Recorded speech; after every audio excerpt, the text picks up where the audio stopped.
नमस्कार शेतकरी मित्रांनो, निराधारांना अनुदान आता डीबीटी मार्फत मिळणार। शेतकरी मित्रांनो, संजय गांधी निराधार अनुदान योजना व श्रावणबाळ योजना या योजनेच्या लाभार्थ्यांसाठी आताची सर्वात मोठी अपडेट आली आहे।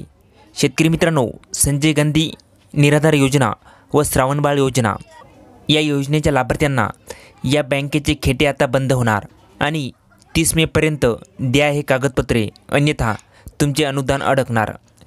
तर शेतकरी मित्रांनो, नेमकं काय आहे माहिती, कोणाचे अनुदान अटकणार, कोणते कागदपत्र द्यावे लागणार जेणेकरून अनुदान अटकणार नाही आणि किती आहे शेवटची तारीख, ही सर्व अगदी A to Z माहिती आपण या आजच्या व्हिडिओच्या माध्यमातून पाहणार आहोत। त्याआधी शेतकरी मित्रांनो, तुम्ही जर का आपल्या KK मराठी GR या यूट्यूब चॅनलवरती नवीन आला असाल तर चॅनल सबस्क्राईब करून ठेवा आणि बेल नोटिफिकेशन ऑन करा, जेणेकरून असेच आणखी नवनवीन व्हिडिओ हे आपल्यापर्यंत जातील।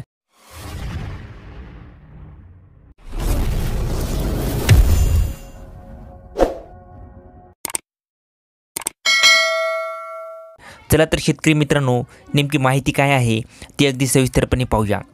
शेतकरी मित्रांनो, तुम्ही इथे बघू शकता, निराधारांना अनुदान आता डीबीटी मार्फत मिळणार। संजय गांधी निराधार व श्रावणबाळ योजना बँकेचे खेटे आता बंद होणार। शेतकरी मित्रांनो, तुम्ही इथे एका पेपरमध्ये ही बातमी आलेली आहे, ती आता आपण बघूया। शासनाकडून निराधार व्यक्तींना विविध योजनांच्या माध्यमातून महिन्याकाठी ठराविक मानधन हे अदा केलं जातं। हे मानधन लाभार्थ्यांना तहसील स्तरावरून बँकेत पाठवून संबंधितांच्या खात्यात वर्ग करण्याची प्रक्रिया ही केली जाते। आता मात्र थेट डीबीटी मार्फत निराधार अनुदान लाभार्थ्यांच्या खात्यात हे अनुदान वर्ग केले जाणार आहे। म्हणजे शेतकरी मित्रांनो, याच्या अगोदर हे अनुदान तहसीलमधून सुरुवातीला बँकेत पाठवण्यात येत होतं, परंतु आता शेतकरी मित्रांनो, हे अनुदान डायरेक्ट डीबीटीच्या माध्यमातून लाभार्थ्यांच्या खात्यामध्ये हे जमा केले जाणार आहे। शेतकरी मित्रांनो, संजय गांधी निराधार व श्रावणबाळ योजनेच्या लाभासाठी यापूर्वी तहसीलकडून संबंधित बँकेत सर्व लाभार्थ्यांची यादी पाठवून त्यानुसार हा निधी दिला जात होता। तो निधी बँकेकडून संबंधित लाभार्थीच्या खात्यात वर्ग केला जात होता। या प्रक्रियेस विलंब होत होता, त्यामुळे वयोवृद्ध लाभार्थ्यांना अनुदानासाठी बँकेत खेटे घालावे लागत होते।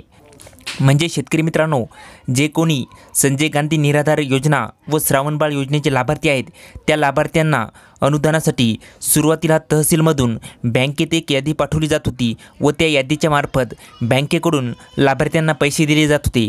परंतु ही जी काही प्रोसेस आहे, या प्रोसेससाठी खूप वेळ लागत होता आणि याच्यामुळे जे कोणी वयोवृद्ध आहेत त्या वयोवृद्धांना निराशा होती। ते वयोवृद्ध अडचणीत येत होते व त्यांना अनुदानासाठी टाईम लागत होता। परंतु शेतकरी मित्रांनो, आता बँकेत खेटे घालायची गरज नाही, कारण की आता जे काही पैसे आहेत ते पैसे डीबीटीच्या मार्फत लाभार्थ्यांच्या डायरेक्ट खात्यामध्ये जमा केले जाणार आहेत। मात्र आता निराधारांचे अनुदान थेट डीबीटी मार्फत मिळणार असल्याने निराधारांची हेळसांड थांबून बँक कर्मचाऱ्यांची कसरत थांबणार आहे। त्यासाठी या दोन्ही योजनांचा लाभ घेत असलेल्या पात्र निराधारांकडून आधार कार्ड आणि मोबाईल क्रमांक संकलित करण्याची प्रक्रिया गोंदिया विभागाकडून सुरू करण्यात आली आहे। याबाबत गावस्तरावर तलाट्यांना आवश्यक त्या सूचना देऊन संबंधितांना कळवले जात आहे। म्हणजे शेतकरी मित्रांनो, आता हे डीबीटी मार्फत अनुदान डायरेक्ट लाभार्थ्यांच्या खात्यामध्ये पाठवण्यासाठी एक नवीन प्रोसेस केलेली आहे। ती प्रोसेस तुम्हाला करायची आहे। तुमचा आधार कार्ड आणि तुमचा मोबाईल नंबर हा आधार संलग्नित करायचा आहे आणि तो करण्यासाठी तुम्हाला जे काही तुमचे तलाटे आहेत त्यांच्याकडे तुम्हाला संपर्क साधायचा आहे। तर शेतकरी मित्रांनो, तुम्ही इथे बघू शकता, तुम्हाला तुमचे जे काही कागदपत्रे तयार ठेवायचे आहेत त्याची अंतिम मुदत ही 30 मे पर्यंत आहे। इथे बघू शकता, 30 मे पर्यंत द्या कागदपत्रे, अन्यथा अनुदान अडकणार। संजय गांधी निराधार योजना व श्रावणबाळ निवृत्तीवेतन योजनेचा लाभ घेत असलेल्या लाभार्थ्यांनी येत्या 30 मे पर्यंत आधार कार्ड व मोबाईल क्रमांक तलाठी यांच्याकडे देण्याच्या सूचना हे देण्यात आलेल्या आहेत। या मुदतीत आधार कार्ड व मोबाईल क्रमांक न देणाऱ्या लाभार्थ्यांना अनुदानापासून वंचित राहू शकतात। म्हणजे शेतकरी मित्रांनो, जे कोणी श्रावणबाळ योजना व संजय गांधी निराधार अनुदान योजना या योजनेचे लाभार्थी असतील त्या लाभार्थ्यांनी त्यांचा मोबाईल नंबर आणि आधार कार्ड हे त्यांच्या तलाट्यांकडे जमा करायचे आहेत। जर का तुम्ही जमा केले नाही तर तुमचे जे काही अनुदान येणारे आहे ते अनुदान अटकणार आहे, म्हणजे तुम्हाला मिळणार नाही। त्याच्यासाठी तुम्हाला शेवटची तारीख 30 मे आहे। 30 मेपर्यंत तुम्हाला हे करायचंच आहे। तसेच शेतकरी मित्रांनो, ही द्यावी लागणार कागदपत्रे निराधार व्यक्तींना विविध योजनांच्या माध्यमातून महिन्याकाठी ठराविक मानधन दिले जाते, ते आता DBT मार्फत सरळ लाभार्थ्यांच्या खात्यात दिले जाणार आहे। यासाठी हयात असलेले प्रमाणपत्र, आधार कार्ड, बँकेचे पासबुक आणि मोबाईल नंबर, आधार ज्या बँकेला लिंक असेल त्या बँकेत हे पैसे जाणार आहेत।